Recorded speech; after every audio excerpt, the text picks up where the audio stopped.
Hello, everyone. I am Chris Hyams, CEO of Indeed, and welcome to the next episode of Here to Help. At Indeed, our mission is to help people get jobs. This is what gets us out of bed in the morning and what keeps us going all day. And what powers that mission is people. Here to Help is a look at how experience, strength, and hope inspires people to want to help others. Today is the first episode of 2023 and the first episode of season 4 of Here to Help. And I'm incredibly excited to have as my first guest, Matt Stephenson. Matt is the CEO and co-founder of Code2College, based right here in Austin, Texas. Founded in 2016, Code2College focuses on preparing minority and low-income high school students with the technical and professional skills necessary to enter and excel in science, technology, engineering, and math, or STEM, undergraduate majors and careers. Underrepresented groups who initially declare a STEM field when entering college exit those fields in disproportionate numbers, either by switching to a non-STEM major or dropping out of college altogether. Since 2016, Code2College has served 3,000 high school students and secured 300 of them paid summer internships. Indeed has partnered with Code2College since the very beginning, and we've been very fortunate to have placed some of the Code2College graduates in full-time roles right here at Indeed. Matt, thank you so much for joining me today. Thanks so much for having me, Chris. Before we dive in, for those who may be listening or who are hearing impaired, I'll start with a quick visual description. I'm a middle-aged man, bald, wearing dark glasses and a black sweater. And behind me is the North Austin skyline. I am a handsome, bald male who is sitting in a button-up dress shirt with a bookshelf in the background. All right. Well, let's start where we always start these conversations. How are you doing right now? I'm great. Yesterday was my birthday. I got to spend it with my wife and 2 kids, and they made dinner for me and got me my favorite type of ice cream cake that you usually can only get back in New York. So I'm feeling good. That is fantastic. Happy birthday. Well, so let's start by talking about Code2College. Can you just explain for those folks who are not familiar with it, what does Code2College do? Sure. Co-to-College is an education and workforce development nonprofit that closes the gap between tech talent demand and tech opportunity within minoritized communities. And we do this through a 3-pillared program model based on education, exposure, and experience that really reaches students and fills in the gap for much of what leads to that STEM attrition that you mentioned at the outset. And so for education, we deliver at this point 7 different technical curricula that are all focused on coding and project-based to enhance what students are learning in their curricular experience. Exposure, we believe that if you can't see it, you can't be it. And so we have a pretty intensive model that has professional skills workshops as well as STEM industry case competitions that introduce students to everything from software engineering to private equity. And then finally, experience, we are the foremost organization placing high school students, and actually the first to place them into paid technical internships with leading tech companies, and we've been doing so for the last 7 years. Fantastic. So we have a lot to dive into to understand the challenges that exist in the industry and exactly how you're going about solving them. But you have a really interesting story for how you didn't start in the nonprofit space. Can you talk a little bit about what brought you here and to getting Code2College started? Sure. So my family's from Jamaica. I was raised in New York, but education and service have always been key to who I am and my family's upbringing of me. And as I was leaving church one day, right as I was graduating from high school, one of the elders had asked me what I was looking to pursue once I got to college, and at the time I had said business, generally speaking, and she said, do computers. And, I didn't know what she meant. I don't think she knew what she meant either. But I ultimately pursued a dual degree in finance and information systems, and it changed my life. I learned how to code my freshman year, and throughout my undergraduate experience, I was able to take on a number of jobs on the side, as well as internships where that coding skill set was critical. And I was able to defray half of my college expenses as a result. And so I knew early on in my undergraduate and professional career that there was something here. And so over the last 15 to 20 years, there have just been a number of experiences where I've continued to think about how can we offer up this skill set with really low barriers to entry, but just immense professional, academic, economic opportunities to students who otherwise don't have this level of access and opportunity. And, from working for an organization that placed undergraduate students of color into front office roles, from way off target schools to being a teacher at a charter high school that was also Title I, serving mostly low-income students. Once we moved here to Austin, just realized that there was this incredible opportunity because you've got this thriving tech hub, yet so many communities who are just a stone's throw away from the Indeeds and the other major tech giants and would never consider that they could work there, let alone as an engineer. And so that first year started to make the rounds to different tech meetups, met engineers and other technologists and asked them if they wanted to offer their skill set to students after school. And having worked in the private sector myself, knew that there were just few opportunities where you could do so. And they jumped at the chance, and Code2College was born at this point 7 years ago. So you started your career, you studied finance, and you started your career actually working in finance. And what was the shift to wanting to be able to do things to help people, but working in a different field, to deciding that you wanted to dedicate your life and change your field and make this your vocation? So I started my career working at Goldman Sachs in credit risk management, and I've loved math since I was in second grade and had a great time with statistics and probabilities and assessing and managing risk, but realized that effectively, if you were to think of a bank as a sports team, I was on defense. I was just saving them a lot of money, which, while it was fun and interesting, and I learned a great deal while I was there, it was taking me away from my core, which was serving the community. And so I spent probably about the next 10 years looking for ways to put my own skills to use. And everything from, I took a side job while I was at Goldman working for Princeton Review because it got me into the classroom, to I started a financial literacy program for my church. And all of this was to, in iterative steps, get me closer to figure out how can I use my skill set to serve others. And I would say it wasn't really until I had finished up business school at Wharton and just saw how we were able to leverage volunteer talent in a meaningful way through several initiatives that I was involved in at that time, that I started to think the experience that I had working for that other nonprofit, that this could be used to go deeper at an earlier intervention point instead of undergraduate at high school, and to put the skills of technologists and engineers to use for the betterment of minoritized and underrepresented communities. And I would say that it truly crystallized once we moved here to Austin, because there are just so many resources here in Austin, Texas, and that only continues to move up and to the right. But I just, after meeting with so many organizations and so many leaders in the space, saw that there were very few genuine opportunities to connect these two communities, those that had and those that had not.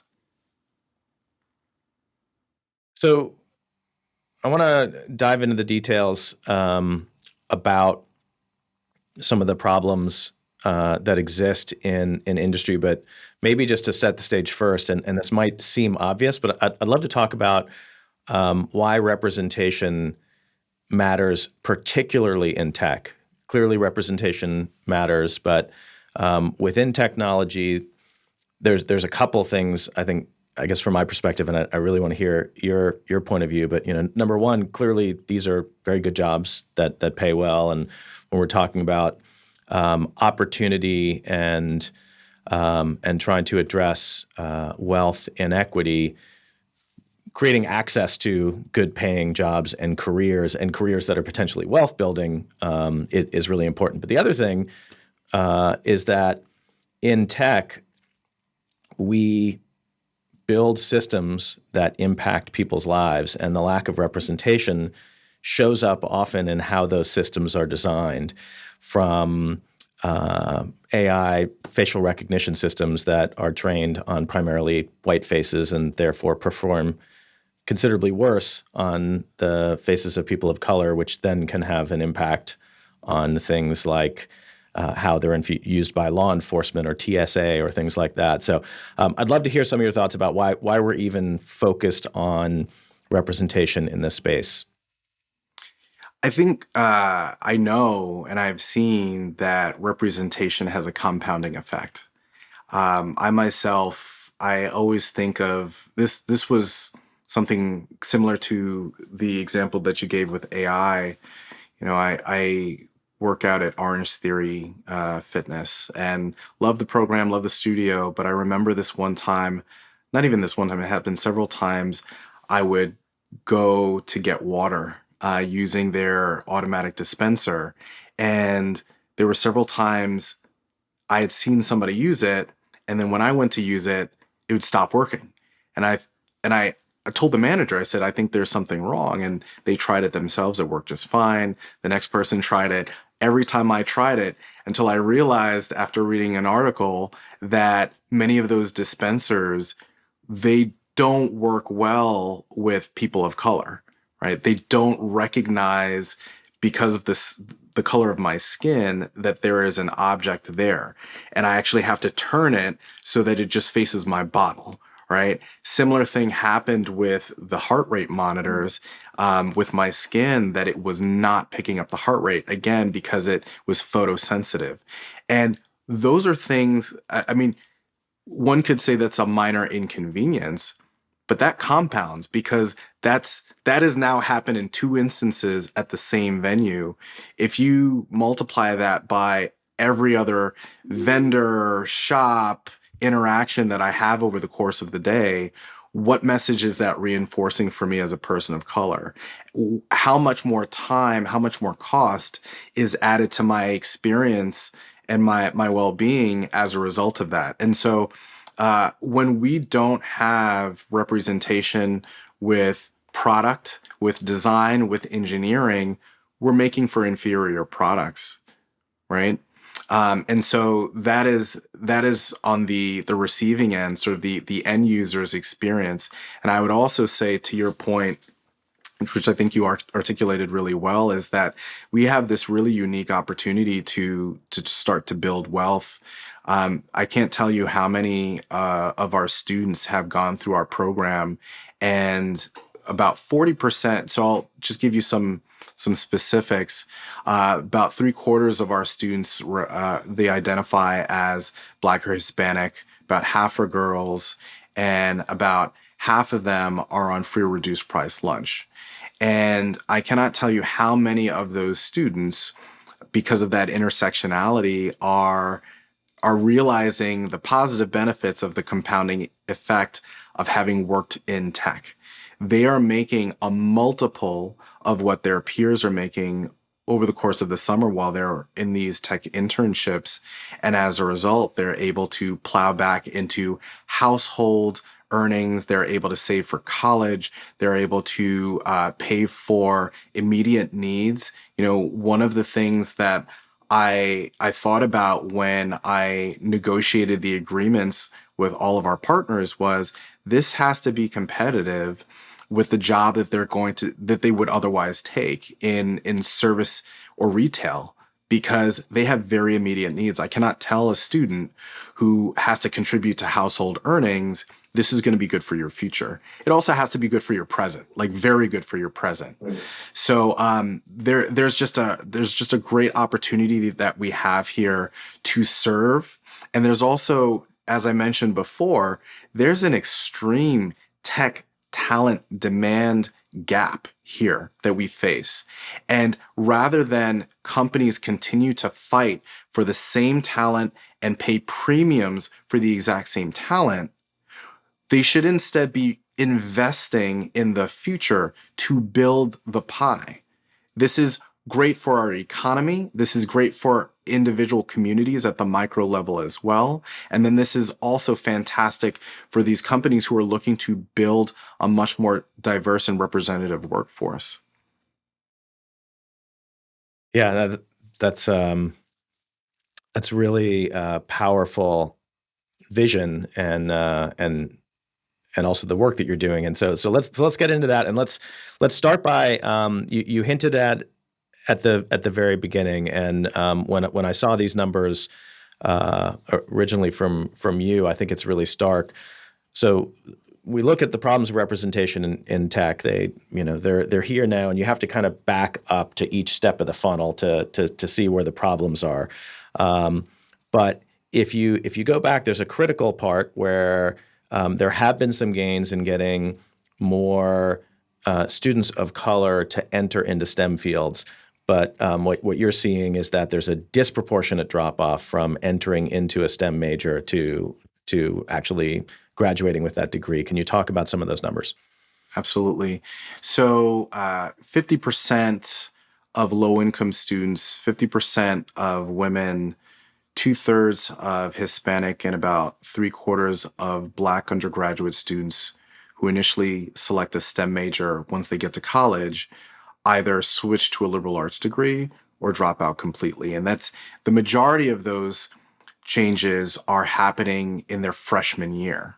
I think for many of us who did pursue and complete an undergraduate degree, you'll remember that your freshman year, you'll have many of what they call sort of weed out courses, where they are putting you through the gauntlet to, look to your left, look to your right. One of those people will not be here at the end of the semester. And while that's the reality, what's worse than that is the fact that the students who excel, or at least persist within those majors, their first time getting exposed to those fields, them making the decision that they wanted to pursue those fields as majors, that didn't happen the day they set foot on campus. That happened oftentimes many years before. And it's because of their networks. It's because of household income. It's because of proximity to careers that they were able to have that advantage. And so when you look at representation as it stands today, it's no wonder that about 4.5% of the engineering talent is Black and about 10% is Hispanic, relative to, that is about 1/3 of the US Black population and about less than half of the US Hispanic population. But it's by design. And so what we need to do is focus at an earlier intervention point. Oftentimes people ask me, well, Matt, why didn't you start Code2College at the undergraduate level? They've already decided to pursue a college degree. Why not continue to push them? It's because we've already lost so many students before that. If a student has made the decision that they want to pursue a college degree, that's fantastic. They have so many resources typically at the college. If they made it to college, they may have many resources and access around them. It's not to say that the things are perfect for them, but they're certainly much more privileged than many of the students who drop off and either don't consider college as an option or start college and then drop out. And so if we start at the high school level, when they are still in a traditional secondary educational program, and we complement or supplement what they're already getting in school, that dramatically enhances not only their opportunity, but also the likelihood that they persist and excel once they get to college and beyond. Yeah, and I think, the analogy that sort of makes so much sense is it would be like showing up at college, never having played a sport before and trying to walk onto an NC2A team when all of your counterparts, most of whom are probably coming from more wealthy neighborhoods and schools, had been doing club sports since they were 5 years old. It seems fairly obvious there, and it's actually kind of amazing that we don't have more programs like Code2College all over the place doing this. So can you talk a little bit about the nuts and bolts of how this works? When do you actually first start with the students? What do the programs look like, and how are you actually preparing them? So we have a partnership with about 50 high schools across the country. Though we started here in Austin, we actually used the pandemic as an opportunity to blitz scale, and we did not need effectively boots on the ground and forged partnerships all over the country, mostly in Middle America, cities like Cincinnati, Minneapolis, Chicago, Detroit, but also some on the East Coast. And once a student finds out about us through their administration, through the larger student body, they can apply online. The barrier to entry is actually quite low. We try to make it so because we are intentionally trying to reach students who either don't see themselves in these types of careers or they may be demotivated in school. And we see Code2College as an opportunity to turn that around. Once they apply and are admitted to the program, they enter a 10-week course. We start out with a foundational course where they learn the fundamentals of coding in Python, but all of it's project based. So rather than teaching principles, we teach them jobs. So how to create a click handler, how to create this text-based game. They are going to also build up their GitHub profiles and accounts. And so at the end of that 10-week course, they have an active account with a repo or several repos to speak of, and they're able to speak fluidly about the type of work that they're doing. If they continue with our courses, there are actually 3 courses that they would need to take to be considered for an internship. In addition to that, and that's the education pillar, as I mentioned before, the exposure pillar, we have several workshops that they must attend after school. They are typically anywhere for 1 to 2 hours in length, and they'll cover developing their first resume with us. So it does not matter if they're 14, 15 years old and a freshman. They've got some experience to speak of, and if they don't, we're going to help them with that. In addition to that, we work with them on interview skills, everything from behavioral to whiteboarding. We're in a virtual space, so they're also using Miro. And then a battery of STEM industry case competitions that they can elect to sign up for so they can learn more about different industries, whether it be fintech with one of our fintech partners. We're here in Austin, so we've got several semiconductor partners as well. And then finally, if they complete those 3 introductory courses successfully, they can then apply to our elite internship program, which then prepares them for a lot of the basics, everything from Jira ticketing to using Slack to email communication best practices. Basically, think of what are the things that make that add a lot of friction your first couple of weeks when starting any internship. We try to address that before they even meet with prospective employers. They then interview during the springtime, so we're actually about 4 weeks away from interview season. And then once they're selected, we continue to work with them on specific projects to prepare them ahead of their summer internships. So it is students are working with us no fewer than about 6 months. And sometimes as much as 2 years before they meet with their prospective employer and then start their summer internships. So Indeed is very proud to have been, I believe, your first partner. Can you talk a little bit about how our partnership came about and what that has meant for Code2College and your students. Absolutely. So let's see. So we started in the fall of 2016. And I remember early on just making the rounds, and one of our strengths is the fact that we run on volunteer power, and so we work with probably at this point over 500 volunteers globally.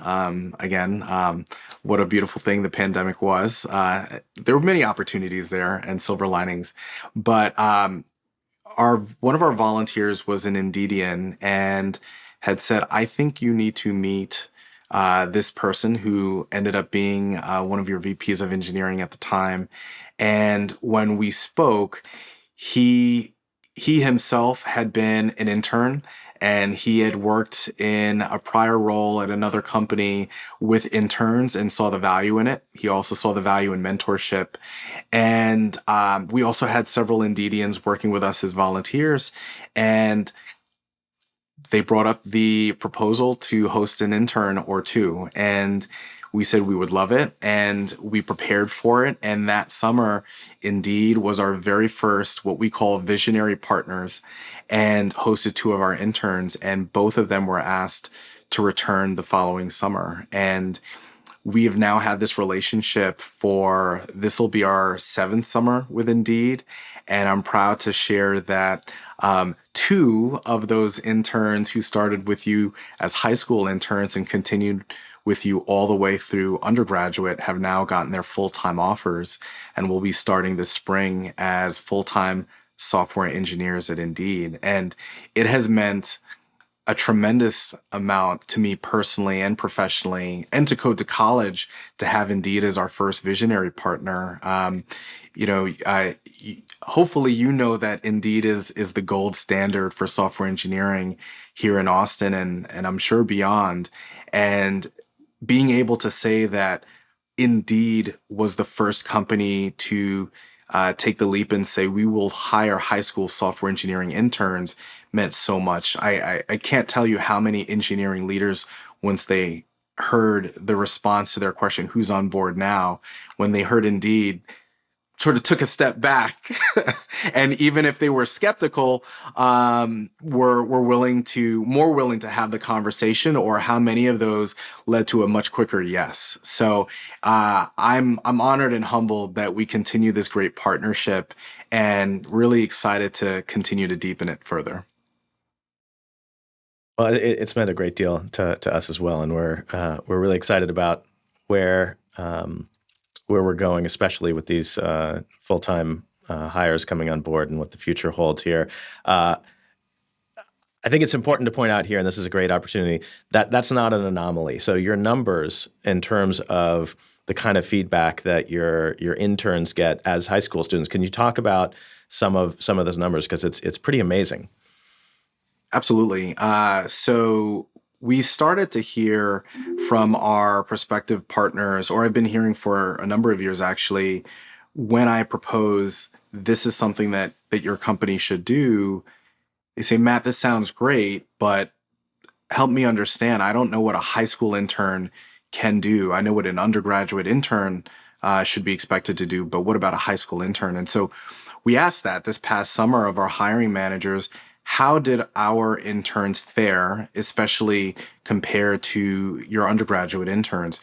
So we created a rubric, and 80% of our hiring managers rated our interns from this past summer as scoring a 4 or a 5 out of 5.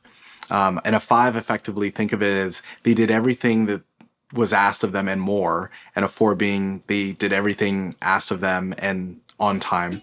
And 85% actually said that they performed at or above the level of undergraduate interns.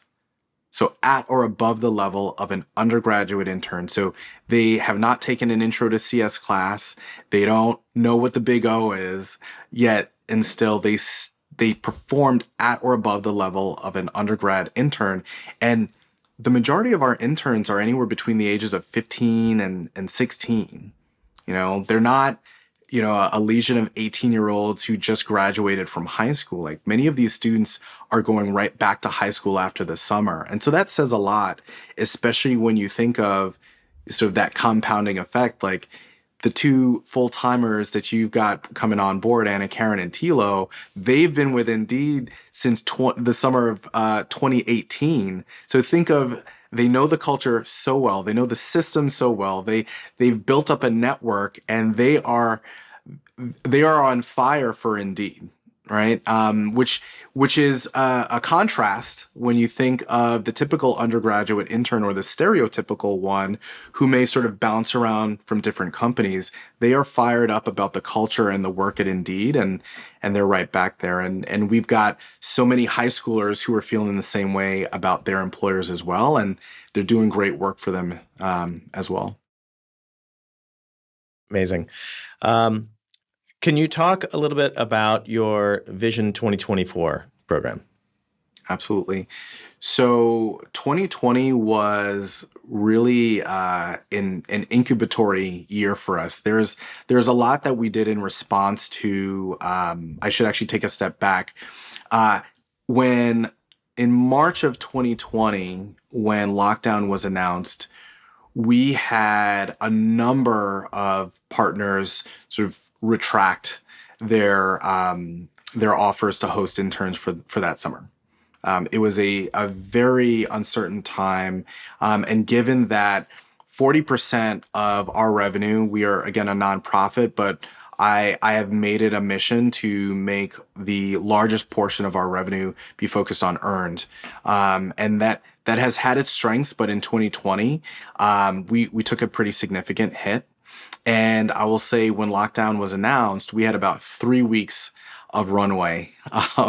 And so it was a very busy time for us as it was for many organizations.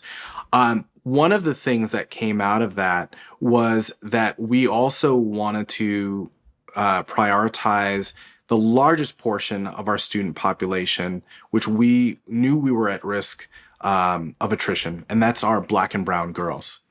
And so what we did was we created an initiative called Vision 2024, which was focused on supporting, developing, and placing 200 Black and Latina girls into STEM roles by the year 2024. And so these young ladies get everything from priority access to our technical curricula. They get technical mentors who are women in STEM. They get executive mentors who are senior leaders in their respective organizations. So we've got VPs of engineering, CTOs, some CEOs who work with them on a quarterly basis. We've got a monthly workshop series where they're hearing from women of color in a variety of fields. We've had physicians come to speak with them, investment bankers come to speak with them about what they do and why they should see themselves in these fields. And then, of course, we've got that mandate of placement into either an internship or full-time role, but either way, some STEM placement by 2024.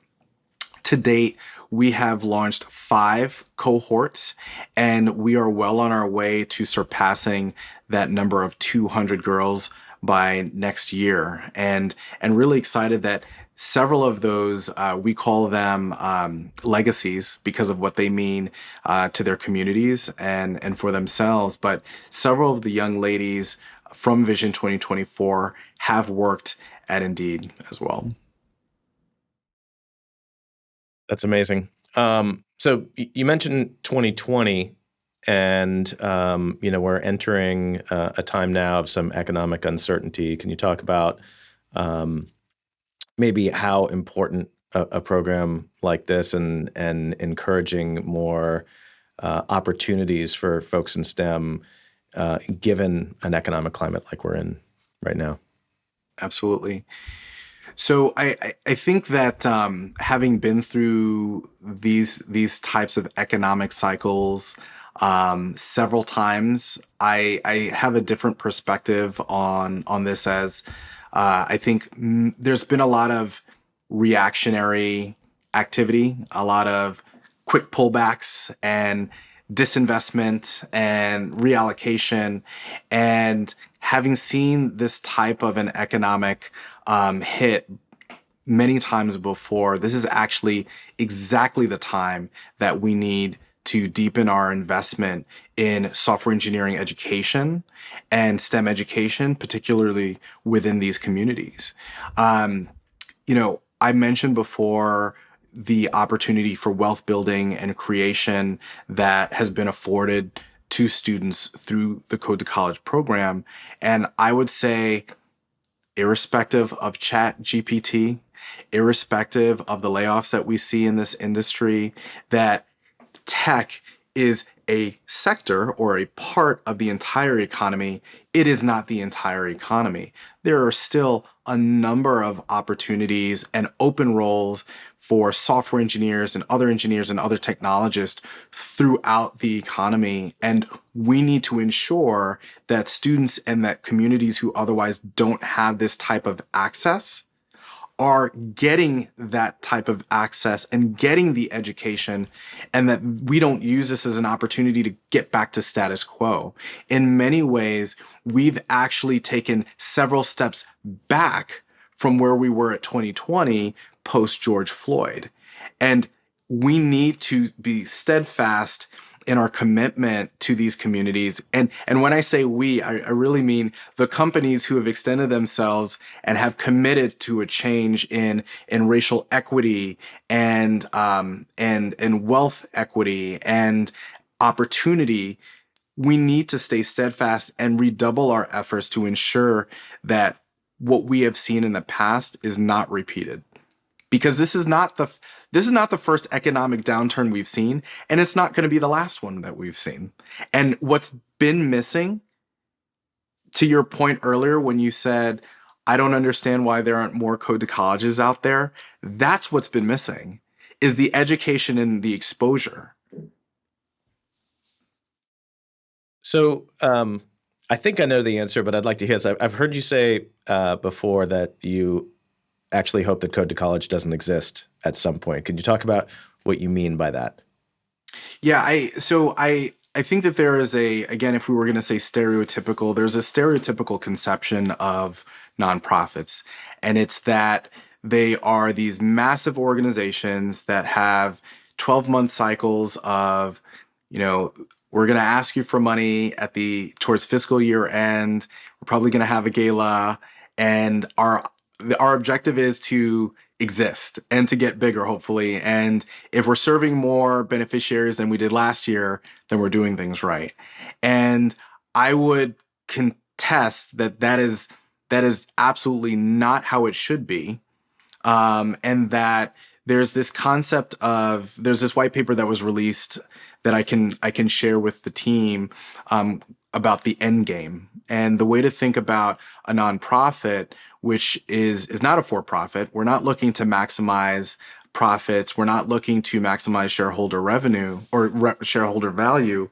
We are looking to solve some social issue, right? And so the end game talks about how you go from an organization that is testing out some idea and iterating on it to some terminal solution.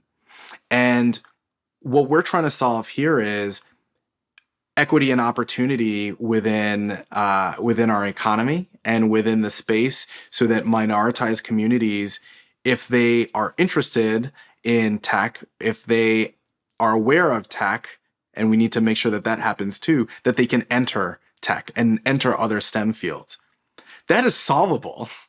And I know it's solvable because we're doing it right now. And so now it's about scaling what we're doing on a national level. And I would say, and I've said this before to prospective funders and prospective partners, that, if Code to College is around, if I'm still the CEO of Code to College and we still exist and we're doing this in, 10 years, and I would say even less than that, then we did it wrong, right?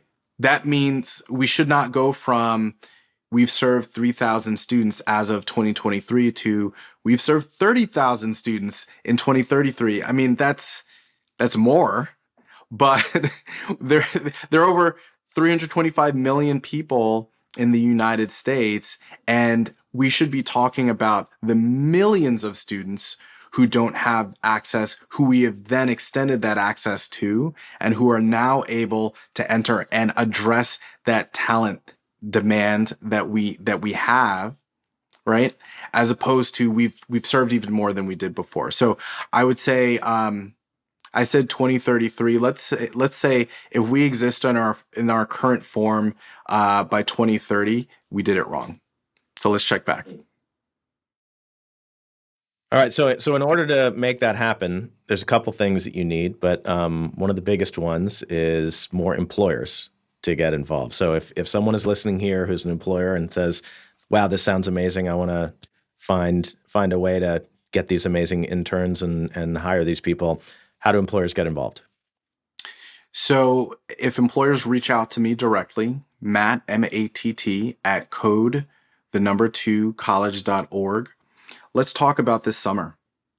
This summer, we are planning to place more than double what we placed last year. We placed 130 high school interns last year. Over 80% of them were invited to return.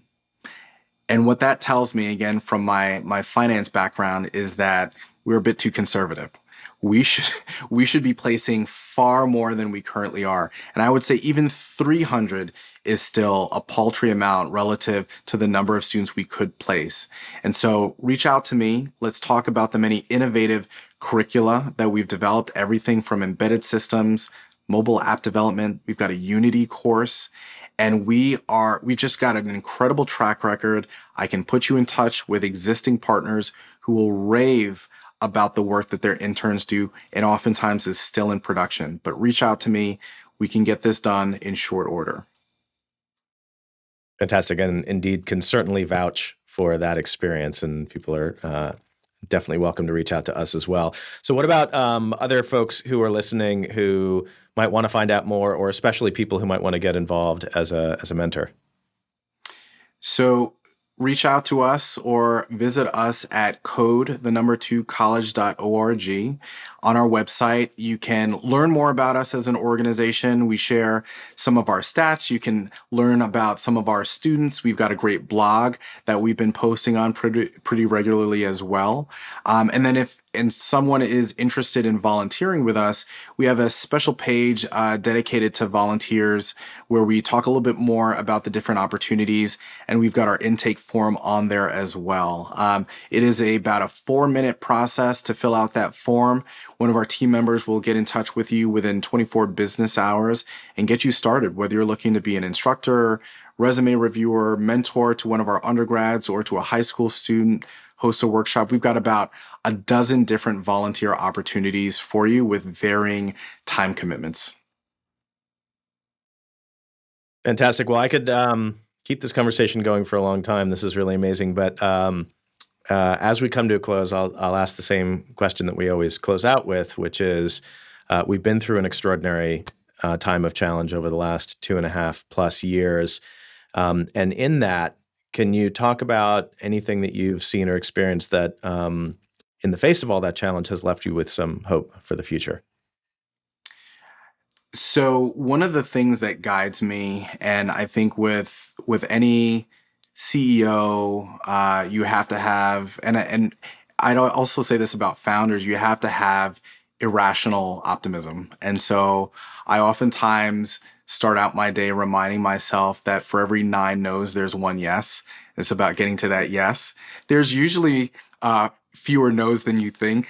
So I usually don't make it to that 9th no. But one of the things that I have to sort of pinch myself every day, because I love the work that I do, is remind myself that these are 14 through 18-year-olds who are doing incredible work for global tech companies. And it's reinforced when I think about what was I doing when I was 14, 15 years old. I was running track and coming home and doing homework. I wasn't putting my homework aside, logging into a Zoom to learn how to code, and then afterwards doing my homework and being a great student, and then preparing for a summer internship. The first time I interned was still before some of my peers. It was 18.